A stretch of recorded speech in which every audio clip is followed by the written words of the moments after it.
Hello, everyone, and welcome to what I hope will be a very informative and fun stream, if not a bit serious at times. Um, we are going to be talking about Medicare for All. Oop, there we go.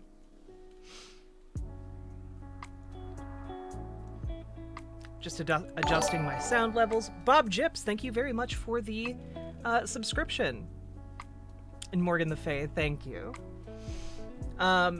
So, let's start off with our little kind of appeal and telling you guys what this is all about, right? So, for those of you who are unaware, I am working with the Be a Hero organization to put on this educational Medicare for All organizing event. And I encourage you, whenever anyone asks, like, what's going on here, use the M4A command in chat, and it will get a nice little link. And I would encourage everyone who's here right now, click that Discord link and get involved in the Medicare for All Discord server, where you will be able to see what's going on in different states around the country. You'll be able to get involved in your local level battles, and you'll be able to get a bunch of resources to help you get more involved. And in the future, hopefully the idea is that the Medicare for All Discord server will become kind of this organizing hub that can be called upon for various fights for Medicare for All. Because as we go forward, it's kind of the long shot, right? Like, the ideal is that we get Medicare for All passed, and that's just it. But the reality is likely to be much more complicated, with different states introducing their own bills. For example, California recently had a failed attempt to get statewide Medicare for All for everyone in that state. There are other initiatives on different state levels.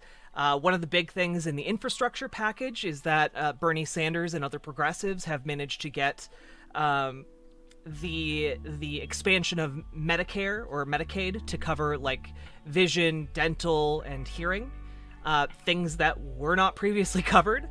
So this is the kind of thing that we're going to be talking about going forward, how these smaller fights will actually get us to where we want to be eventually, okay? And so over the course of this stream, we're going to be talking about a bunch of different topics, and we actually have a schedule in place. So for a rough idea of what this schedule is, let me bring it up here. So for this first hour here, I'm just going to be kind of laying the groundwork. We're going to be talking about Medicare for All, like what it is, what we kind of want, what's likely to happen, stuff like that. We're going to be talking about, hey, we want Medicare for All. We want everyone in America to be able to have health care. How do we get that? What's going on? What is this Medicare for All Discord server? And so we're going to be talking about that. And then around 5 o'clock, we are going to, so in about an hour, we will be talking with one of our interviewees that has been lined up for this evening. And we'll be talking with her about different fights for Medicare for All and all of that good stuff, and her personal story as well with healthcare.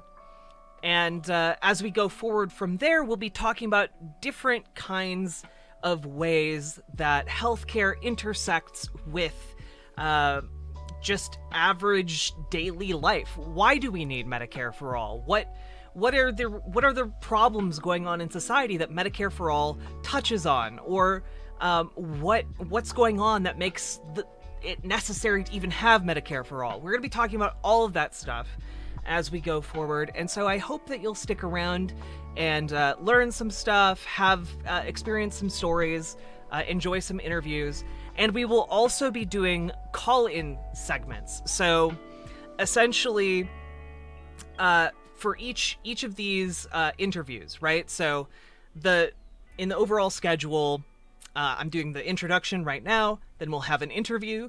After the interview concludes, we will have time for some call-ins. Then there will be another hour of information, followed by another hour of call-ins. And if you are interested in calling into today's stream to talk about your experiences with Medicare for All, in our Discord, which you can access by !Discord, you'll get a nice little link. In our private community Discord, you will be able to go into that and scroll all the way down to streaming. Underneath streaming, you will see a waiting room. Just get in the waiting room, and when we get to the call-in section, I will be taking people in the order that they came into the waiting room, and I'll be pulling you into the showroom, and we can chat a little bit.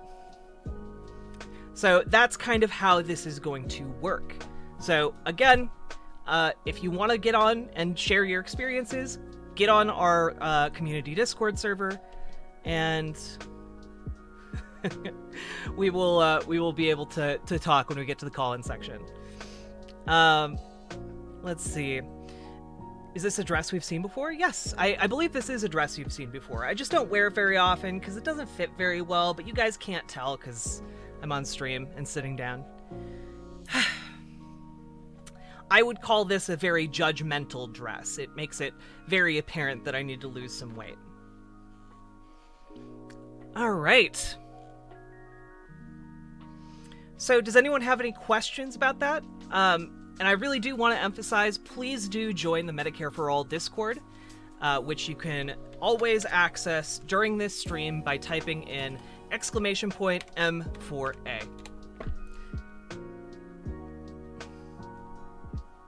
Join the M4A Discord, and you can get involved in the fight for Medicare for All immediately, right now. And that's the entire goal of this stream, to get you to click that link and join that Discord. So please, please do that. That goes double for everyone who's actually in my community right now. All of you better be clicking that link.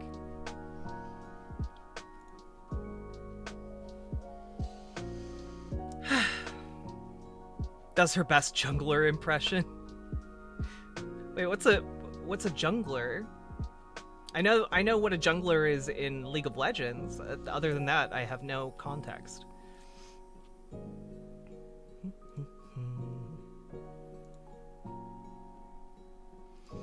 So, juggler. Ambrick, thank you very much for clicking that link. Chaotic Star Whale, click the Medicare for All link. Do it. M4A. Not hashtag. !M4A. All right. So, we are going to be talking about a lot of different topics tonight. Here are just a few of the ones we're going to be talking about. We're going to be talking about the phenomenon known as job lock, which is essentially where jobs are locked down to healthcare in America, how we got to this point, why is it like this, and what we can do to change it. Medicare for All. And we're also going to talk about why job lock is bad in the first place. We're also going to be talking about disability and the means testing of disability and the outcomes of disability in our current system and how Medicare for All would change that. We're also going to be talking about how children are affected by healthcare currently, how Medicare for All would drastically improve the conditions of children in the United States of America. We'll be talking about the relationship currently between money and lifespan, and how Medicare for All would alleviate some of that and bring some equity to that conversation. We're also going to be talking about rising healthcare costs. Where does all that money go? Why is it so expensive? And we're also going to be talking about the link between higher education and healthcare outcomes, and how Medicare for All, along with a couple other initiatives, could be a solution to that issue. And finally, we'll kind of wrap things up by tying a bow on all of it very nicely, talking about the different subjects, how they all kind of come together, and just really, really hammering home. On paper, this should take us about 9 hours, so start the clocks, everyone, because we are going to be going, and gone. So, hello. Do you want me to set up a timer for that? Nindreen, yeah, periodic M4A calls to action in by the chatbot would be very, very nice. Thank you for offering.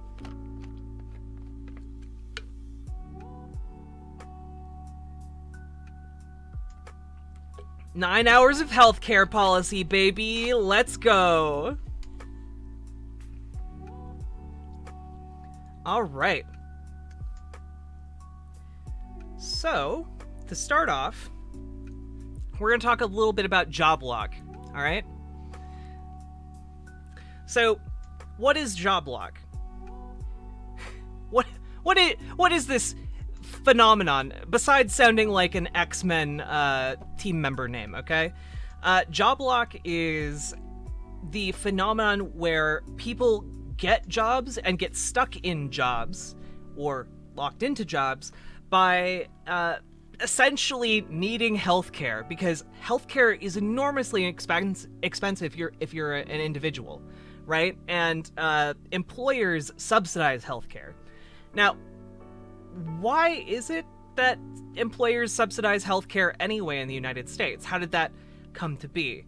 Well, it turns out that in the 1930s there was this little thing called the Great Depression, the Great Depression. You know, that thing, just a tiny event prior to World War II, and essentially what ended up happening once we got involved in World War II. There was this problem where employers had this shortage of labor, and so they kept raising wages. And because the government feared that this runaway raising of wages would eventually cause another depression, they formed a special office within the government that essentially froze wages for the duration of the war. During that job freeze, one of the ways that employers were able to get around the freeze on wages was by offering different incentives. And prior to this time period, there wasn't a whole lot of spending going on in healthcare. There weren't really a lot of insurance companies. Insurance tended to be a really small industry. However, what ended up happening was the insurance companies lobbied the government and got a couple of things, right? So a couple of things happened right around the same time. These private companies that wanted to raise wages started offering healthcare incentives, meaning that they started working with health insurance companies. And the other thing is that the IRS deemed that employer spending on healthcare was non-taxable. So it ended up being a very subsidized way of offering employees tangible benefits. So the end result came to be that after World War II was over, we had this ingrained system of employers offering health insurance, and because our industry in the United States was largely unaffected by World War II, i.e. our infrastructure wasn't completely bombed out like all of Europe, Europeans took a very different approach to healthcare, with the government largely subsidizing healthcare, and the United States left it as a largely private enterprise.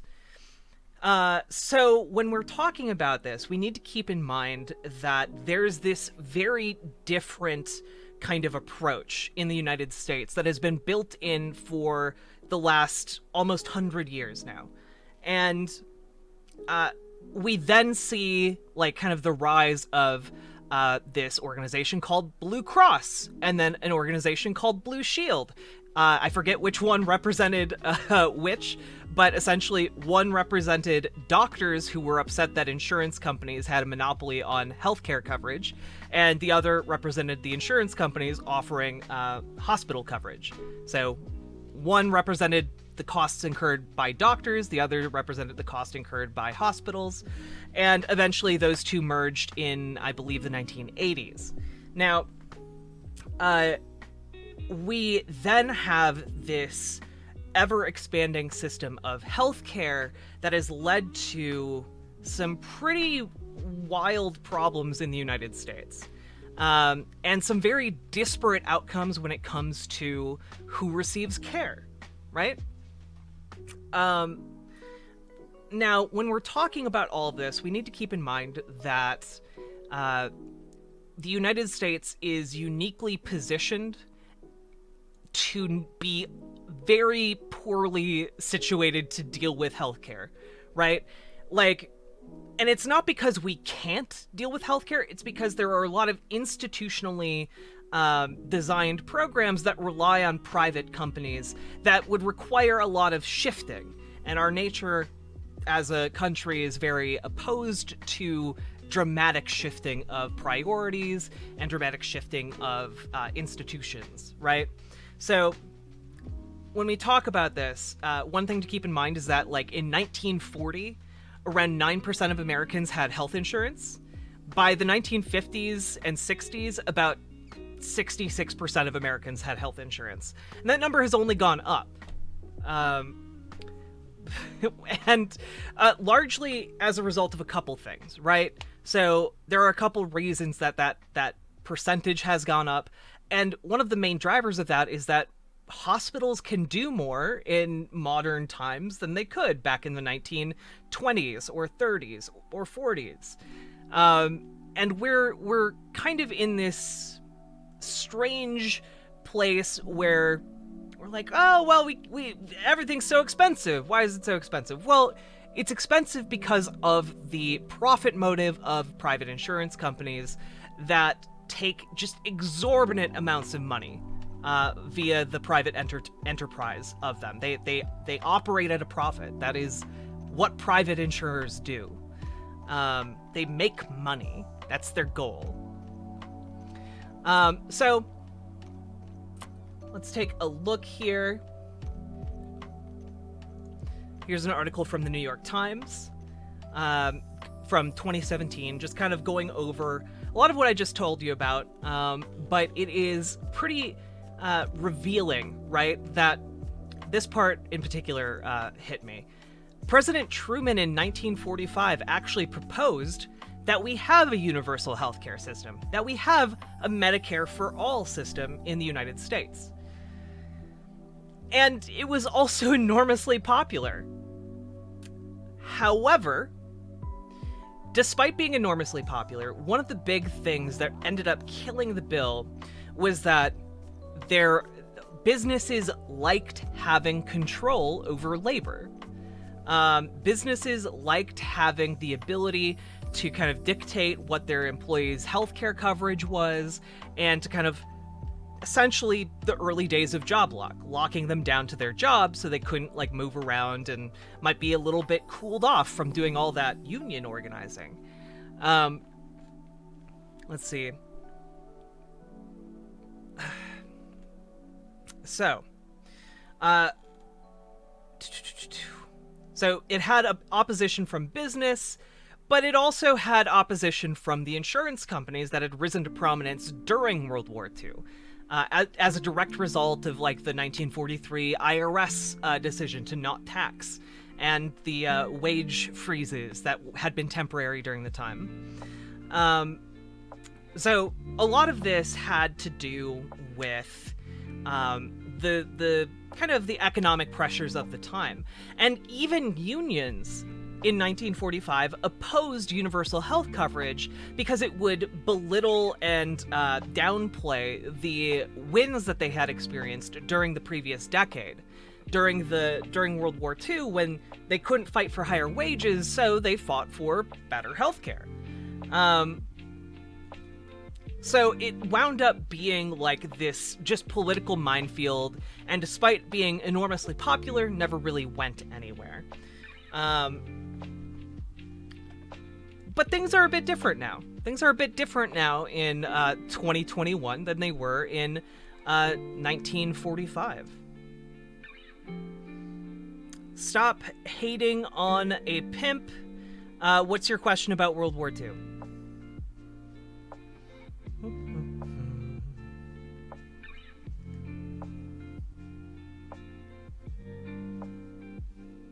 Isn't in the administrative cost fees what makes healthcare costs so darn high in the US too?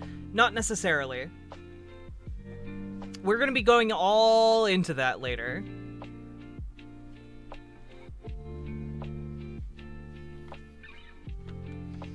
There are a lot of contributors to the high cost of healthcare in the United States, but we'll get to that.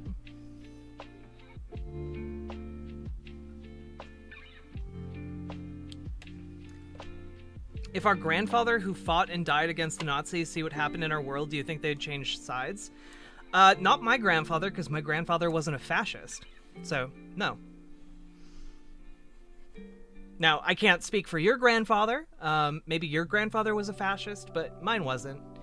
He was pretty proud about fighting the Nazis and Imperial Japan. So, yeah.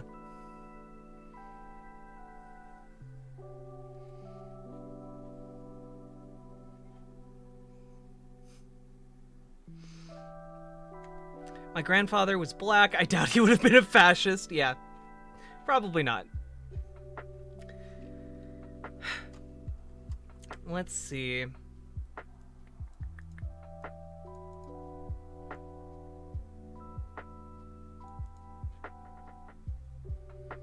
So let's take a look at the costs of the system we currently have. This system is expensive. Currently, the single largest tax expenditure in the United States is for employer-based health insurance.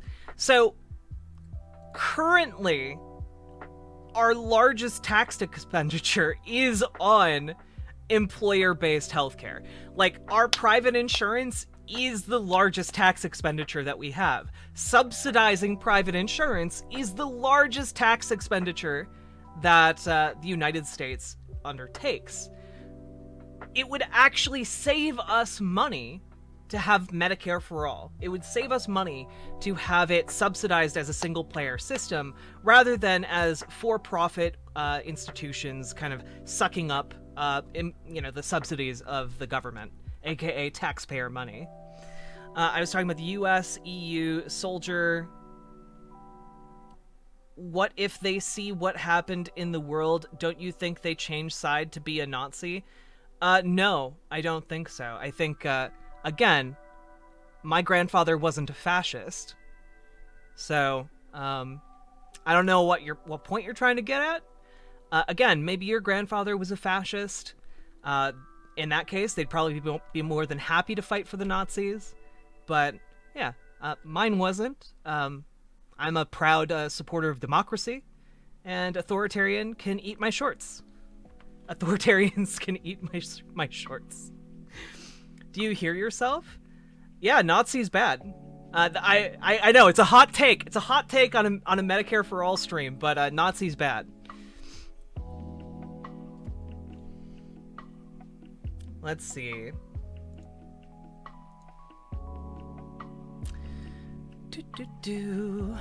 I need a sticker. Let's see.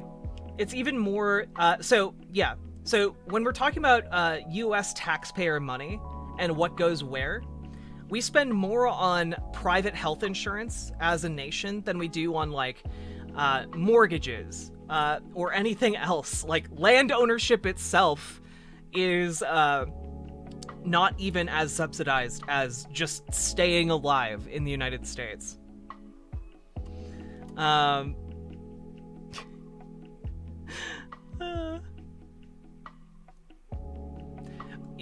Stop hating on a pimp. You go on. I want to read your screed about how the Nazis are actually good guys.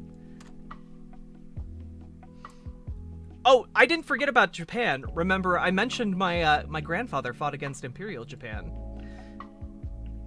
I also don't like monarchies or imperial regimes.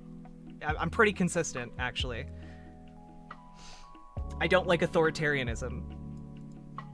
Anyway, it's even more than the mortgage interest deduction. In 2017, this exclusion cost the federal government about $260 billion in lost income and payroll taxes. This is significantly more than the cost of the Affordable Care Act each year. So, The tax break for employer-sponsored health insurance is worth more to people making a lot of money than people making little. Let's take a hypothetical married pediatrician with a couple of children living in Indiana who makes $125,000, which is below average. Let's also assume his family insurance plan costs $15,000, which is also below average. I believe the average off the top of my head is around $20,000. The tax break the family would get for insurance is worth over $6,200. That's far more than a similar earning family would get in terms of subsidy on the exchanges. The tax break alone could fund about 2 people on Medicaid.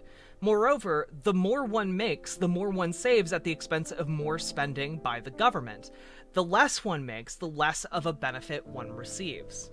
So, basically, in our current system, if you make more money, you get a bigger tax break on your healthcare. Your healthcare is just inherently more valuable, and so you get a bigger tax break. On top of that, you are punished essentially for being poor in our system by having less of a tax break for your healthcare. So the government spends less on you if you make less money. What I can never really get my head around is how American capitalist doesn't realize that the USD literally represents their labor. They don't realize how short you sell yourself when you don't. Yeah. Hey, Jazz Dog. Welcome. Let's see. The system also induces people to spend more money on health insurance than other things, most likely increasing overall healthcare spending. This includes less employer spending on wages, and as health insurance premiums have increased sharply in the last 15 years or so, wages have been rather flat. Now, this is actually something that comes up quite a bit in conversations about wages. For example, one of the common conservative defenses of current wage stagnation that has been going on for about 30 years, and that I've seen people talking about in chat so far, is that, well, compensation packages have gone up. But the compensation packages largely still include the same thing, which is healthcare. It's just that healthcare has gotten more expensive, and so employers just are doing the same thing. They're not actually offering better benefits. Health insurance is just getting more expensive.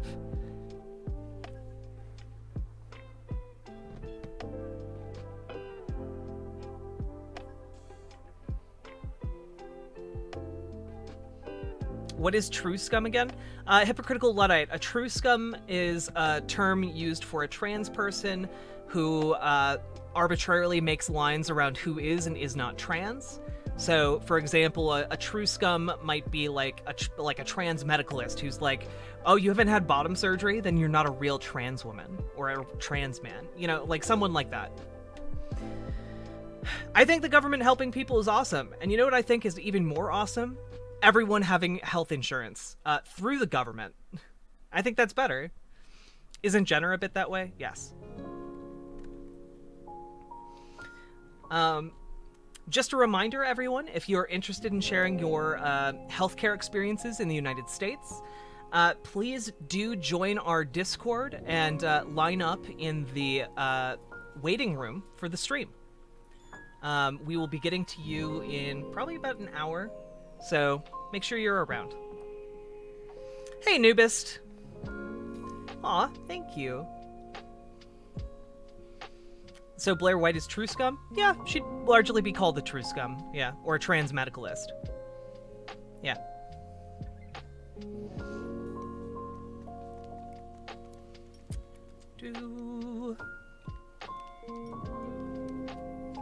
So, let's see.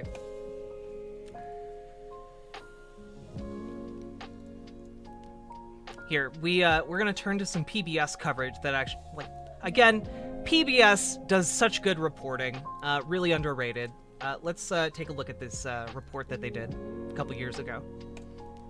The tidal wave of pandemic-related unemployment will reverberate in many different ways throughout the country for months, quite possibly years to come.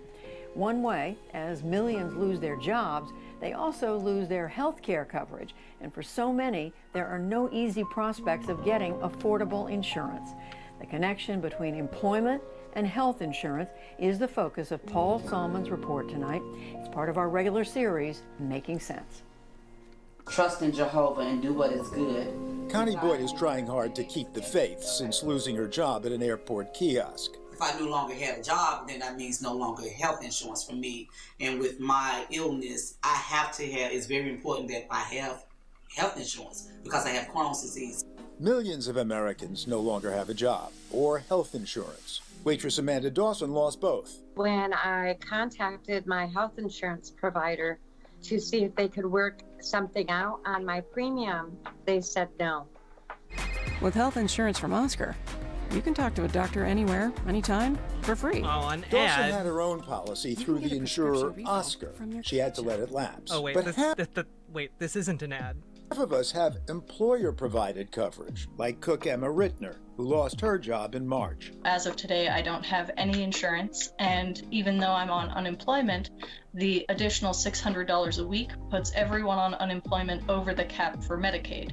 Uninsured, unable to afford treatment for a tooth infection that keeps flaring up. I did manage to get antibiotics from a friend whose mom regularly goes down to Mexico to get medication for their parents, and I've been taking that self-medicating based off of Dr. Google's advice of every 8 hours, and I'll be continuing that for 10 to 14 days. But when you get laid off, don't you get COBRA, that is bridging insurance, for some period of time? For me, I can't afford $560 a month for coverage continuing through COBRA. My biggest concern is my wife and my newborn baby.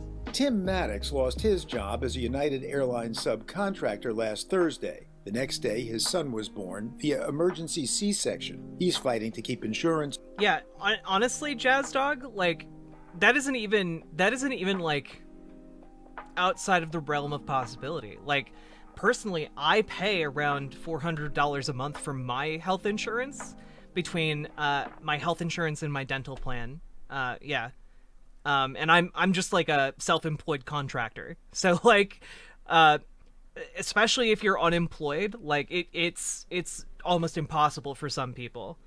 And because of how the pandemic really affected people, a lot of individuals who were on unemployment couldn't ever get any health insurance. It's a huge problem. It's a huge problem.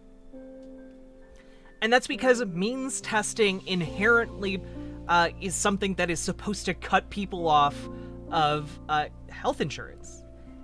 And why do we do that? Why do we arbitrarily punish people who might be making slightly more than the arbitrary cap that we put on it? We don't have to. We don't have to. And that's why we should have Medicare for all. It's a much more ethical, humane, and economical system. Through the end of May. So this has caused a lot of stress and anxiety when you think about you have a newborn. Want some more milk? And now it's going to throw me into turmoil as to how I'm going to provide medical services going forward. Then there's the Pletch family. Mom Sherry was abruptly laid off from her auto sales job in April. Her insurance? It was terminated the day I was terminated, and I was told I had until midnight that night to use any benefits. Not enough time to stock up on the family's meds, which cost $700 a month. Dad Keith gets no benefits, but he still works, meaning the family makes too much for Medicaid and can't afford COBRA. So he works for a local company that distributes janitorial products to local businesses. So they're selling hand sanitizer and toilet paper and disinfectant to the prisons and to nursing homes and retirement communities. He is out among people where there are known COVID cases. And so that concern for me is if he were to contract it or to bring it home to us, what we would do without health insurance.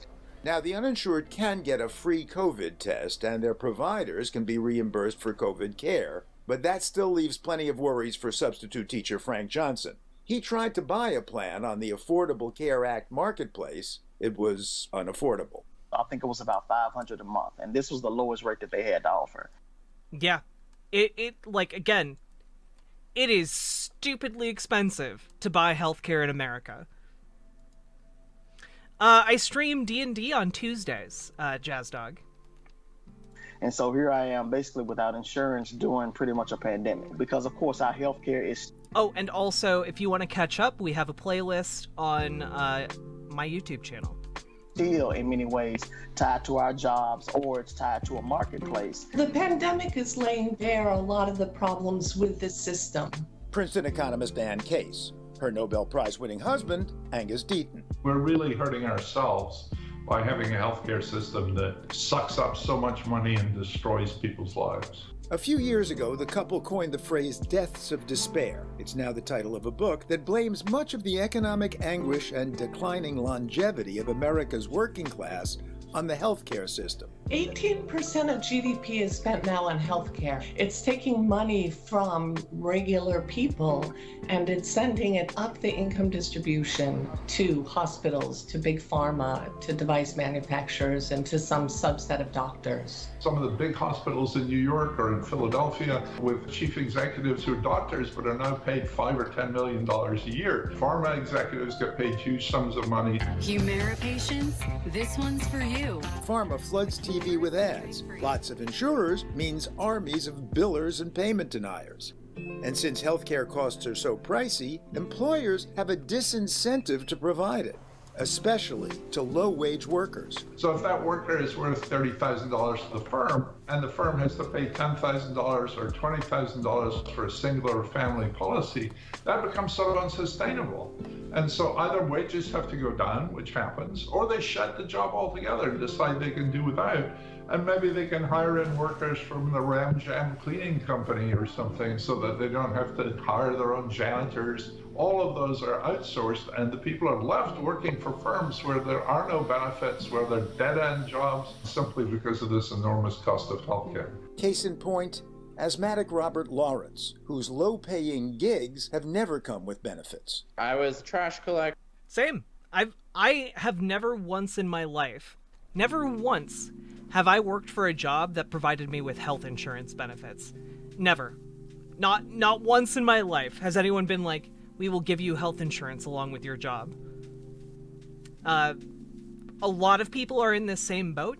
When you hear people talking about the gig economy, that is essentially the way that capitalism has evolved to further cut costs by making everyone into contract workers. So that in the gig economy, you're just a contract worker. You don't get health insurance benefits like a full-time employee. That's the innovation of our current capitalist system at work when it comes to healthcare. They call them brand ambassadors. I worked at a call center. Health insurance is a luxury he simply can't afford. You kind of have a choice. Do I pay my car payment or do I, get my inhaler? But aren't you worried, even though you're obviously quite young, there's a pandemic out there? Something really bad could happen to you and you have no coverage. I'm very worried about it. It's just that I don't have the money to really buy into that system. And hopefully I can get a better position, but the future is kind of looking bleak. And the economics of COVID-19 could make things bleak for years to come. It's possible that many, many, many people will get tens of thousands of dollars worth of medical bills that they cannot pay. Frank Johnson hopes he isn't one of them. So what happens if you get sick? I'm just praying that I don't get sick. And just hopefully, nothing happens and nobody around me gets infected. For the PBS NewsHour, Paul Salman.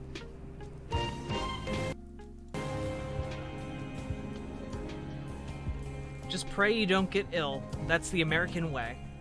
Just pray you don't get hit by a bus. That's the current American healthcare system. Hello, Punky Gal.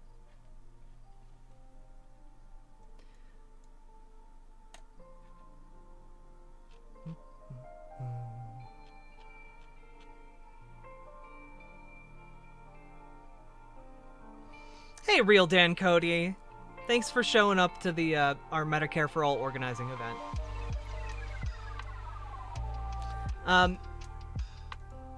Okay, we have 2 more topics to cover before the end of the hour. Let's skip ahead to how Medicare for All would actually How much should you pay for insurance in the US? $0. That is how much you should pay for insurance in the United States. You should also pay 0 at point of sale, okay? It outlaws. So here's a video from Senator Bernie Sanders, Bernard Sanders. Yeah, Isaac and Animate. We have open call-ins every other hour on the docket for tonight. So please come on.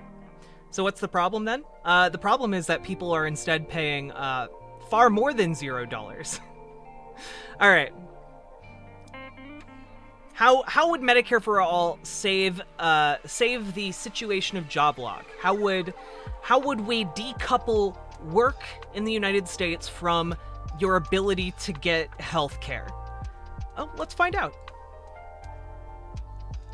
It outlaws 181 million plans that are out there right now that the American people are largely content with through their employer-based insurance. 70% of Americans prefer Medicare for All over their current insurance plan. That whole myth about if you like your current insurance under the current system that you can keep it, you know, that's just... The background music is distracting. Here. Not true. Without health insurance, this man would be confined to his home and disabled. His illness prevented him from working, putting his job and health insurance at risk. I have a rare immune disorder that's basically like being allergic to everything. So I was really fearful that I was going to lose my job. Because with my illness, I require a lot of medications and they're expensive. One of my medications still costs like $2,200 a month without insurance. If I lost my coverage for some reason and I wasn't able to afford that, I would basically be disabled and housebound. Instead of being able to focus on my health, I was more focused on the stress of trying to keep going at work and trying to make sure that I was able to keep up my health insurance. That was just an added level of stress that I didn't need to have. That was really frustrating. You know, your employer has so much power over if you get health care or not, or what kind of cost sharing you're going to have, and whether you're able to access that or not. And I don't think that that's right. The scariest thing for me when I was going through a chronic illness and getting the diagnosis was the fear that I was going to lose my health insurance because I wasn't sure if I was going to be able to continue working. I support Medicare for All because I think that in the richest country in basically the history of the world, nobody should be going out without the health care that they need. There's so many people who are just, you know, they're experiencing job lock because they need to maintain their health insurance for themselves or for their family members. You shouldn't have it tied to your employer or your ability to work or what they're willing to pay for. Absolutely. And this brings up a really good point, right? Because when you have employer-based health insurance, you're completely at the mercy of what your employer wants to cover, right? And that can change year to year. So one year you might be covered for your an ongoing illness. Next year, you might not. One year, you might be covered for insulin. The next year, you might not. And that's a really big deal because sometimes that could mean the difference between tens of thousands of dollars in medical debt and being fine. And so it constantly leaves workers in this country on the verge of nervous breakdowns because we never know if we're going to have the ability to live or not. And we all understand on a fundamental and intuitive level that if we don't have health insurance, we are completely screwed. There's nothing we can do. You know, like that people die because of a lack of health coverage. People die because they can't pay for their medication. And that is a system that we don't have to have. Yeah, the deciding factor is money. And it's money on a lot of different levels. And we're going to be talking about that later on. Yeah, Jazz Dog, I can tell you, it is scary as fuck. And it doesn't have to be that way. And here's the thing. Here's one of the big things about Medicare for All, right? This will be our last talking point. Medicare for All would cut taxes for most Americans. The idea, by the way, that Medicare for All would drastically raise your taxes. No. In fact, by passing Medicare for All, people in America would actually make more money. Because guess what? Currently, health insurance is used by a lot of employers to essentially freeze wages at different levels. Instead of paying their workers more, they just continually pay more and more for health insurance. So, do you want it? Let's rephrase it. Hey, everyone in working class America, do you want to make more money? Do you want to make more money and not have to worry about medical bills? Well, guess what? Medicare for All would do both of those things. You can make more money, substantially more money, and not have to pay for your health insurance, or pay for if you get hit by a truck, or become grievously ill, or develop diabetes. Guess what? You can make more money and still not die. Isn't that great? We can do all those things at the same time through Medicare for All. Let's read a little bit about this, okay? The starting point of any intelligent conversation about health in America must be that it's a cost for all of us, and a massive one. The United States spends close to 20% of its national income on health. Elderly Americans and low-income families are covered by public insurance programs, Medicare and Medicaid respectively, funded by tax dollars, payroll taxes, and general government revenue. The rest of the population must obtain coverage by a private company, which they typically get via their employers. Insurance, in that case, is funded by non-tax payments, health insurance premiums. Although they're not officially called taxes, health insurance premiums paid by employers are just like taxes, but taxes paid to private insurers instead of paid to the government. Like payroll taxes, they reduce your wage. Like taxes, they are mandatory or quasi-mandatory. Since the passage of the Affordable Care Act in 2010, it has become compulsory to be insured, and employers with more than 50 full-time workers are required to enroll their workers in a health insurance plan. Let's take a look. A frequent objection to calling health insurance premiums a tax is that people have some choice. Can't the poor, the argument goes, enroll in cheap health plans? If you start calling health insurance premiums a tax, then shouldn't we also call spending on food and clothes a tax? This argument, however, is wrong because cheap healthcare does not exist. There are cheap meals, there are cheap clothes, but there is no cheap way to treat your heart attack, to cure your cancer, or to give birth. Cheap health insurance means no healthcare when you need it. All wealthy nations, even those that try hard to control costs, spend 10% of their national income on health, the equivalent of $7,500 a year per adult in the United States. The view that healthcare services are like haircuts or restaurant meals, services for which there is a product tailored to any budget, is a myth. And that's right. When you have a heart attack, you can't call up your different hospitals in your local area and see which one is which. If you get hit by a bus on the street and you are unconscious, you don't get a choice about which hospital you go to that happens to take your insurance. Instead, you just go to the hospital and you end up paying whatever you pay for whatever services they offer. You don't have a choice to make an informed decision the vast majority of time when it comes to your health. Let's see. There's a good breakdown here. Here we go. Take a secretary earning $50,000 a year who has employer-sponsored health insurance at a total cost of $15,000. In reality, her labor is compensated with $65,000. That's what her employer pays in exchange for her work, but the secretary only gets $50,000. The executive earning $1 million also pays the same $15,000 for his health care. This is a terrible funding mechanism. Funding healthcare via insurance premiums would be acceptable if this private poll tax was small. However, it's not. It's actually quite large. Let's see. Giving birth costs money. That is just stupid. I agree. Take again the case of a secretary earning $50,000 in wages and currently contributing $15,000 through her employer to an insurance company. With universal health insurance, her wage would rise to $65,000, her full labor compensation. With an income tax of 6%, which if applied to a base large enough would be able to fund universal health insurance, she would have to pay about $4,000 more in tax. But the net gain would be enormous. She would make $11,000 more per year. Instead of taking home $50,000, the secretary would take home $61,000 and have healthcare free at point of service, and not have to pay health insurance premiums, and not have to pay copays, and not be hit with unexpected medical bills.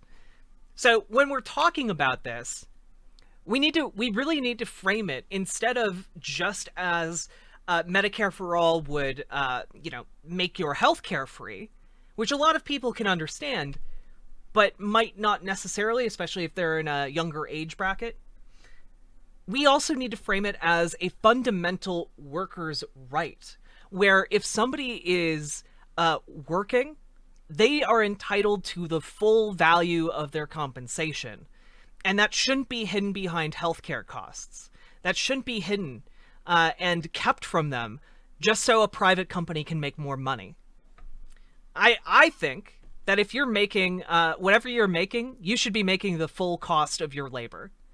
And so let's do that. Let's eliminate private insurance, give people the full cost of their labor, and then just tax their income, which would still be way more money. Do you want a pay increase? You should support Medicare for All.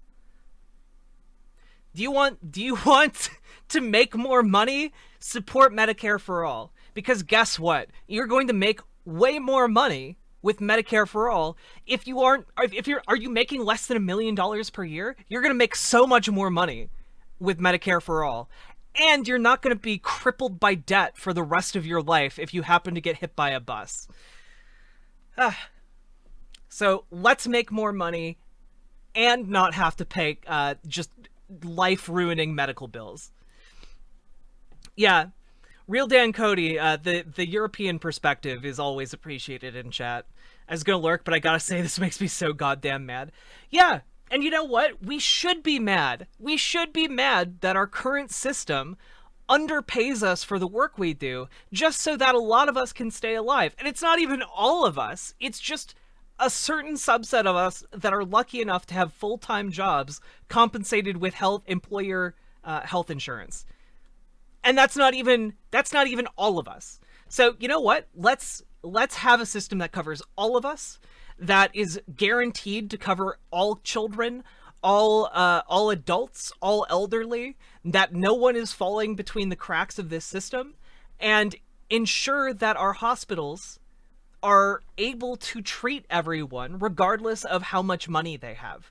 Because I think, personally, we should consider it quite ghoulish that there are situations in the United States where people literally die because they don't have enough money to pay for medical treatment, to pay for their insulin. That's something that is literally happening all across the United States. People rationing their medication so that they can get through. People sneaking over the border to Mexico or Canada so that they can buy cheap drugs.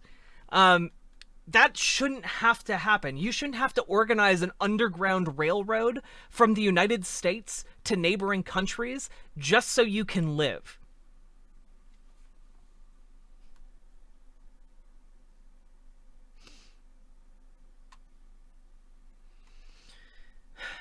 And yeah, that's also true, Wired Misfit. Not all doctors and hospitals provide equal care. And part of that is because of different hospitals get different funding. And largely, I think as a function of Medicare for All, we should eliminate privatized hospitals.